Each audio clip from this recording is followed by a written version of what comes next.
여러분 안녕하십니까? 사이언스 투데이입니다. 어제 안타까운 사고가 있었죠. 현대자동차 울산 공장에서 차량 성능 테스트를 하던 중 연구원 3명이 질식해 숨졌습니다.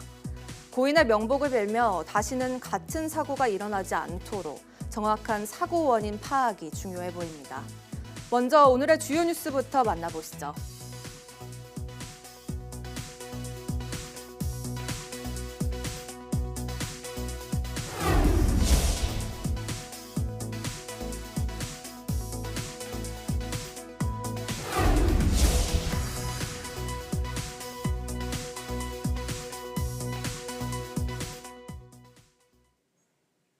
최근 가을철 한반도에 나타났던 이례적 날씨 현상들을 보면 벌써 겨울이 걱정입니다.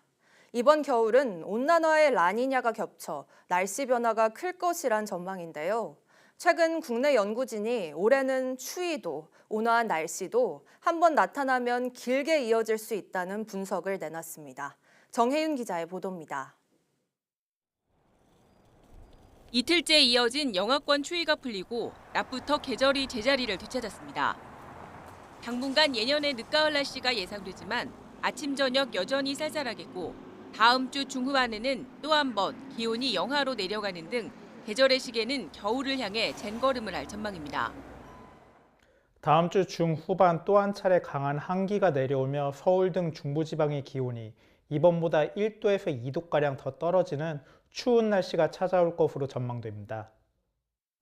12월 이후 이번 겨울에도 추위와 온화한 날씨가 반복해 나타날 전망인데 주기가 가을보다 더 길어질 가능성이 큽니다. 라니냐와 북극 해빙이 추위를 강화할 가능성이 있는 데다 역대급의 온난화가 변수로 작용해 예년보다 기온이 높은 온화한 날씨를 지속할 가능성이 있기 때문입니다. 특히 국내 연구진은 최근 연구에서 이번 겨울 온난화와 라니냐가 겹쳐 기존의 한반도 겨울 특징인 사만사온의 법칙도 깨질 가능성이 크다고 분석했습니다. 최근 한반도 겨울철 기온 변동의 주기성을 살펴봤습니다. 그중에 올해는 역대급 수준인 온난화하고 라니냐 경향이 중첩되어서 나타나는 해인데요. 기온 등을 포함하는 기압계 변화가 짧은 시간에서는 둔화가 되고 또 7일 이상의 긴 기간에 대해서는 더 강하게 나타나는 것으로 분석됐습니다. 따라서 한파라든지 따뜻한 겨울 패턴이 한번 나타나기만 하면 일주일에서 열흘가량 길어질 가능성이 커 보입니다. 가을처럼 롤러코스터 같은 날씨가 아니라 칠한칠온, 10한15이 될 가능성이 커지는 셈입니다. 전문가들은 이번 겨울 강한 한파가 길게 이어지거나 폭설로 이어질 수 있고 온화한 날씨도 미세먼지와 해충 등의 또 다른 문제를 야기할 수 있다고 조언했습니다. 기상청은 다음 주 후반 3개월 전망을 통해 이번 겨울 날씨 전망 자료를 제공할 예정입니다. YTN 정혜윤입니다. 이상 고온 현상을 보였던 일본에 갑자기 추위와 폭설이 덮치면서 겨울 날씨로 돌변했습니다.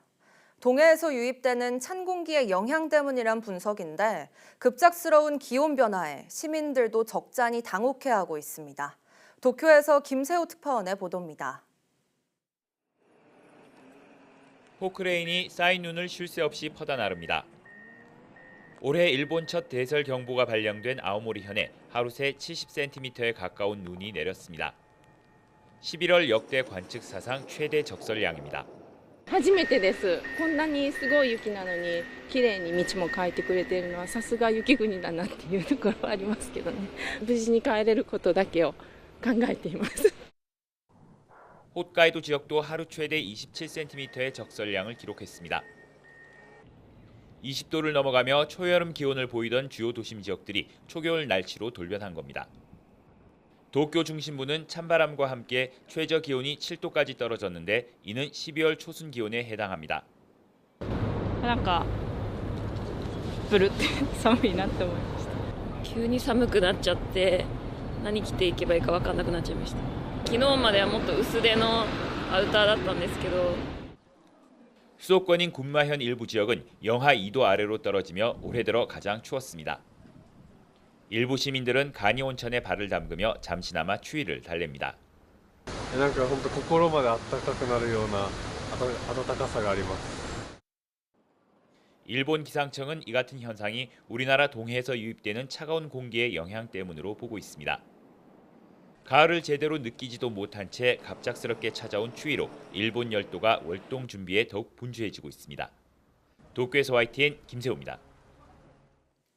전국 생산량의 70%를 차지하는 제주산 브로콜리에 잎과 줄기가 말라 죽게 되는 검은 무늬병이 번져 농가에 비상이 걸렸습니다.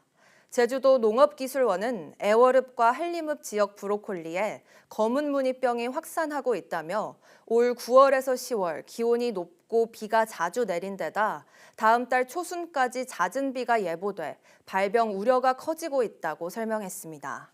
이어 잎에서 병증이 확인되거나 비 오는 날씨가 이어지면 전용 살균제로 집중 방제해야 12월에서 이듬해 2월 수확기에 검은 무늬병 발생을 줄일 수 있다고 당부했습니다.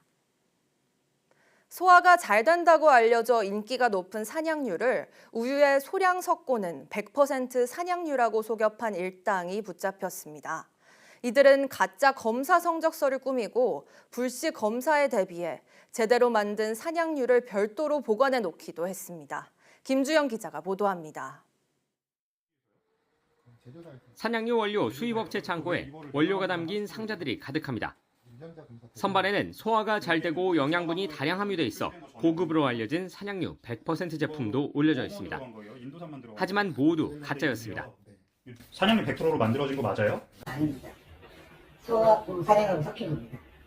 이들은 비용을 낮추기 위해 산양유보다 상대적으로 싼 우유를 이용했습니다.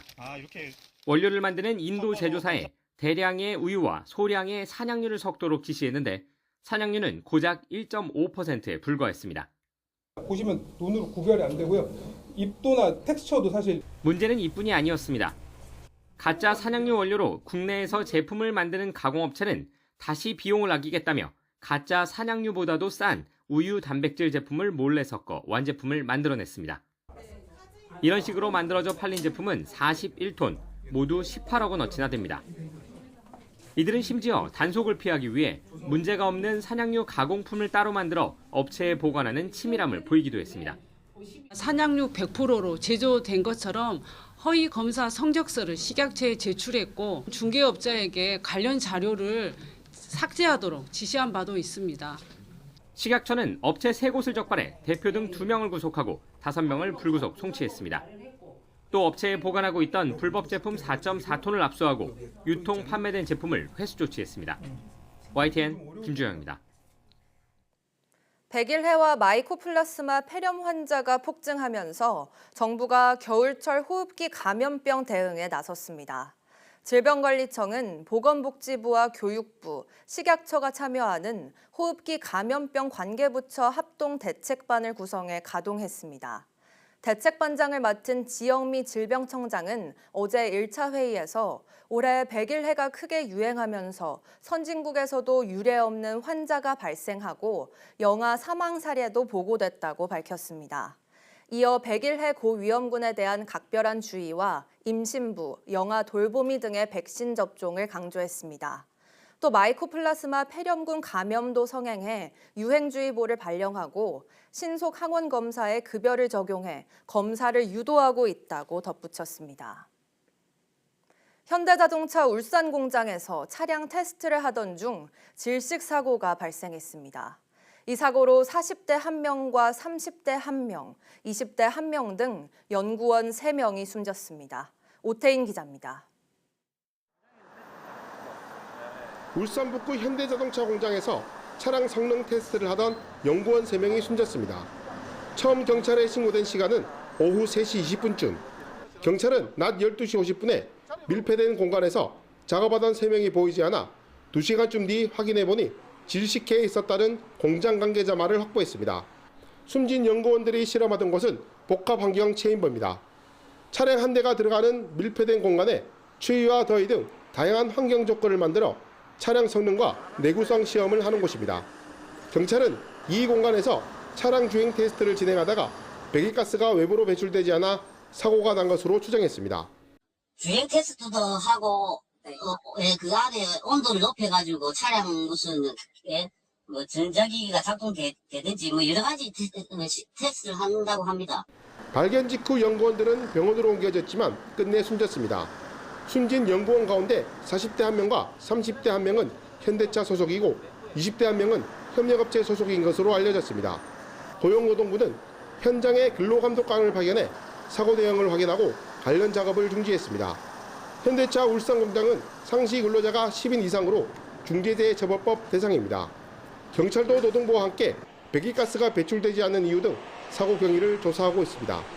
현대차는 유가족에게 위로와 함께 사고 수습에 최선을 다하겠다고 밝혔습니다. 또 사고 원인 규명과 조치에 적극적으로 나서겠다고 덧붙였습니다. YTN 오태인입니다. 고용노동부가 현대차 울산 공장에서 차량 테스트를 하던 직원 3명이 질식해 숨진 사고 대응을 위해 중앙지역 산업재해 수습본부를 구성했습니다. 이와 관련해 김문수 고용노동부 장관은 해당 사고를 신속하고 철저히 조사해 사고 원인과 책임을 규명하라고 지시했습니다. 이에 따라 고용노동부는 관할 고용노동지청인 부산청과 울산지청이 사고 직후 현장에 출동해 작업 중지를 명령하고 원인을 조사하고 있다고 밝혔습니다. 또 산업안전보건법과 중대재해처벌법 위반 여부에 대해 엄정히 수사하는 한편 해당 사업장과 본사에 대한 특별감독에도 착수할 방침입니다.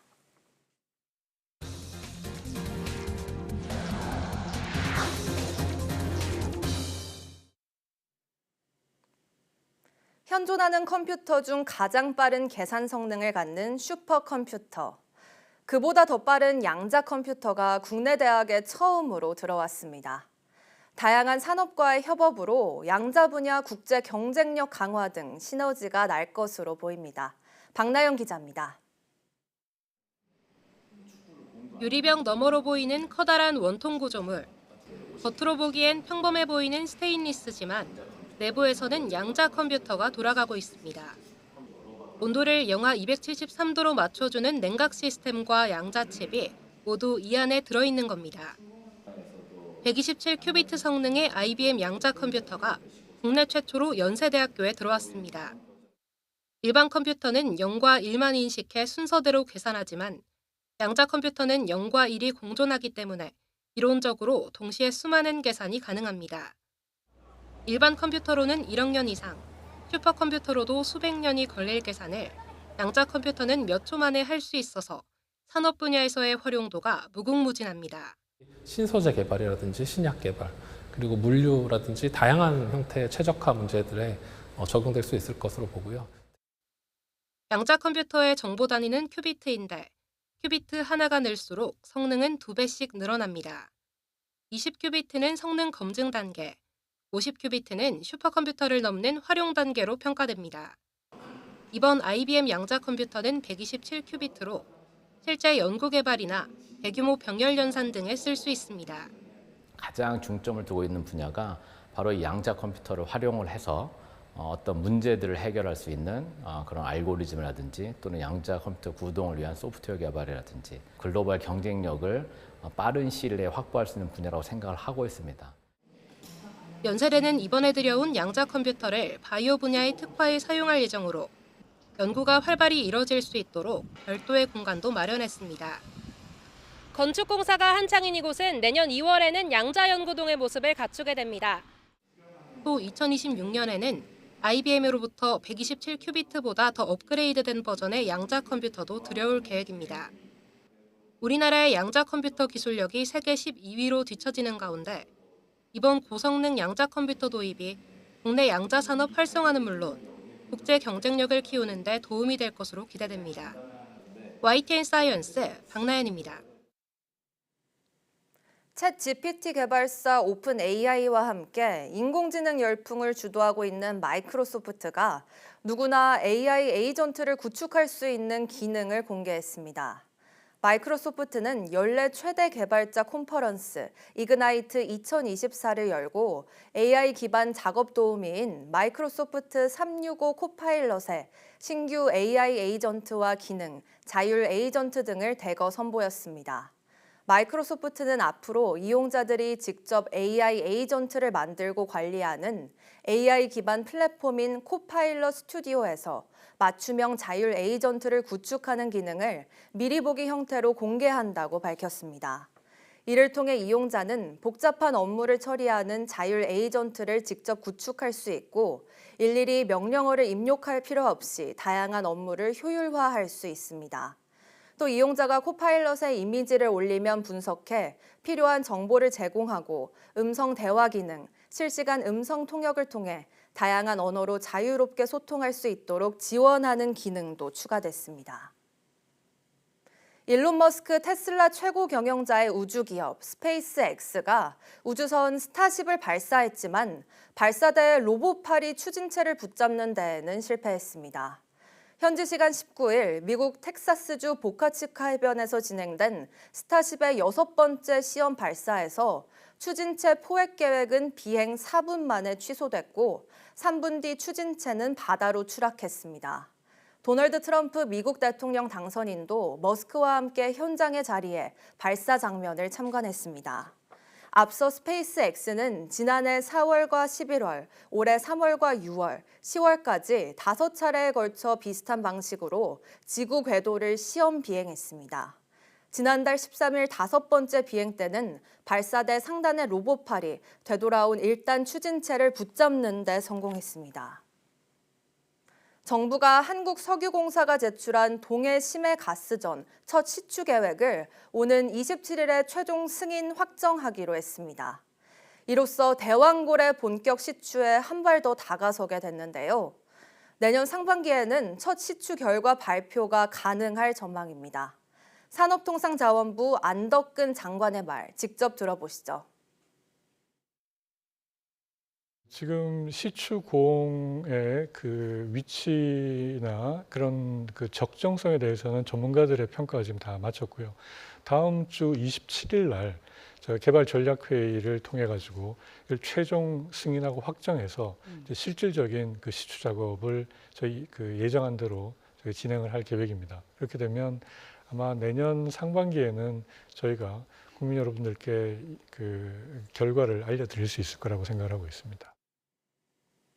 전국 철도노조가 태업에 돌입한 데 이어 서울 지하철이 총파업 초읽기에 들어갔습니다.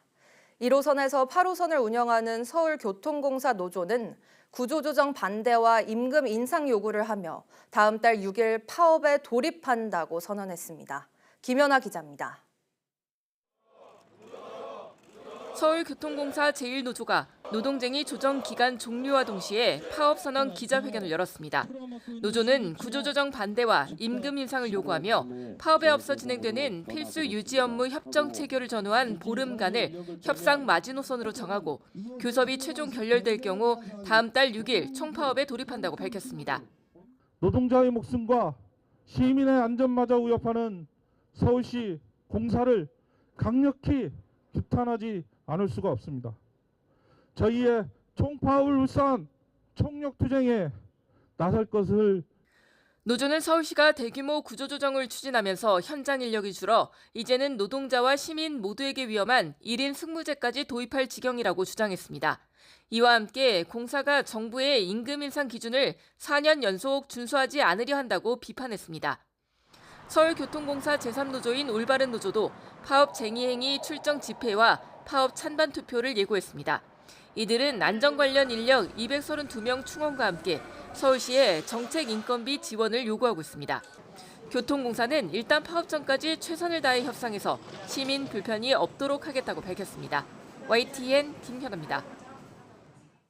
서울교통공사는 노조가 오늘부터 태업의 일종인 준법운행 단체 행동을 예고함에 따라 신속한 대응 체계를 유지하고 시민 불편을 최소화하기 위한 대책을 시행한다고 밝혔습니다. 공사는 준법 투쟁을 하더라도 열차 운행은 평상시와 같이 3,189회를 유지합니다. 또 출퇴근 시간 혼잡 역사의 경우 본부, 영업사업소, 지하철 보안관 인력을 유기적으로 투입해 질서 유지와 안전에 지장이 없도록 할 방침입니다. 열차 배차 간격도 출근 시간대 2.5분에서 4.5분, 퇴근 시간대 3분에서 6분, 평시 5분에서 9분으로 기존과 같습니다. 공사는 다양한 안내 수단을 동원해 신속하게 시민에게 열차 운행 사항을 알릴 계획입니다. 현장 상황에 따라 방송 장치를 활용해 탄력적으로 안내 방송을 하고 공사 누리집과 SNS를 통해 상황을 빠르게 알릴 예정입니다. 동덕여자대학교의 남녀공학 전환에 반대하는 학내 시위가 시작된 지 일주일이 넘었습니다. 총학생회는 오늘 학생총회를 열고 공학전환 찬반 투표를 진행할 예정인데 시위로 인한 피해가 최대 54억에 달한다고 발표했던 학교 측은 불법 행위 책임은 개인이 각자 져야 한다며 강경 대응을 예고했습니다. 김희영 기자입니다. 부산적인 공학전환 몰래하자 투표 놓고 일방적인 결정 말고 남녀공학 전환에 반대하는 동덕여대 학내 시위가 시작된 지 일주일이 넘었지만 상황은 풀릴 기미가 보이지 않습니다. 학교 곳곳에는 레커로 적은 반대 문구가 가득하고 시위에 참가한 학생들은 본관 등 점거를 이어가는 가운데 수업은 온라인으로 전환됐습니다. 이런 가운데 총학생회 측은 오늘 오후 공학 전환 등에 관한 학생총회를 열기로 했습니다. 참가 의사를 밝힌 인원은 1,000명을 넘었는데 총회에서는 공학 전환에 대한 학생들의 찬반 투표를 진행하고 총장 직선제 안건까지 논의해 학교 측에 전달한다는 계획입니다. 여성 혐오 발언이나 그런 부분도 그냥 만연하게 이루어지고 있는 사회이기 때문에 여성의 권리에 대해서 자유롭게 토론할 수 있는 토론의 장이 될 수 있게 해준다고 생각을 합니다. 학생들이 편안하게 느낄 수 있는 이 안식처를 없앤다라고 받아들여질 수 있을 것 같고 학교 측도 강경한 입장입니다. 현재까지 피해 추산 금액이 최대 54억 원에 이른다고 발표한 데 이어 불법 행위를 엄중히 다루겠다는 입장을 밝혔습니다.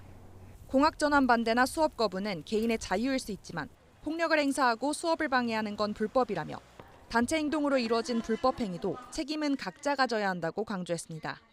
시위로 인해 피해를 본 교직원이나 학생 등의 신고도 받겠다고 나섰습니다. 학교와 재학생 사이 갈등의 파장은 학교 밖으로까지 번지고 있습니다. 보수단체가 학교 앞에서 4주 동안 집회를 하고 학생들 신상을 특정해 경찰에 고발하겠다며 엄포를 놓는 등 학내 문제가 젠더 갈등으로까지 번지는 모양새입니다. 공학 전환을 정식으로 검토한 적이 없다며 단체 행동을 멈추라는 학교 측과 논의 자체를 철회하라는 학생들의 입장이 갈수록 첨예해지는 가운데 양측이 출구를 찾을 수 있을지 주목됩니다. YTN 김희영입니다. 연세대 수시 자연계열 논술 시험의 효력 여부를 두고 학교 측과 수험생 측이 법정에서 공방을 벌였습니다.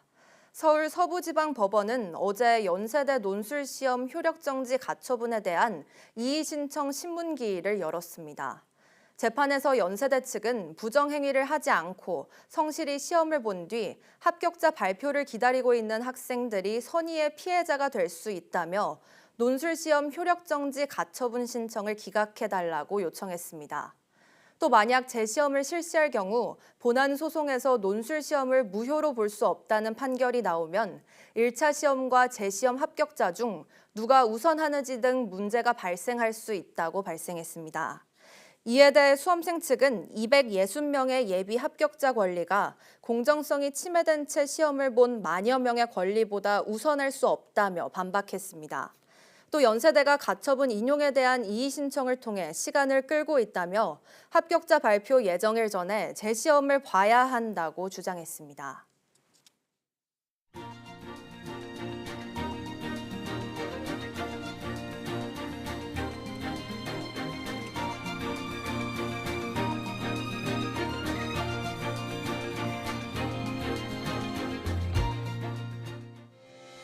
(11월 20일) 오전 사이언스 투데이 마칩니다. 오후 뉴스도 많은 시청 바랍니다.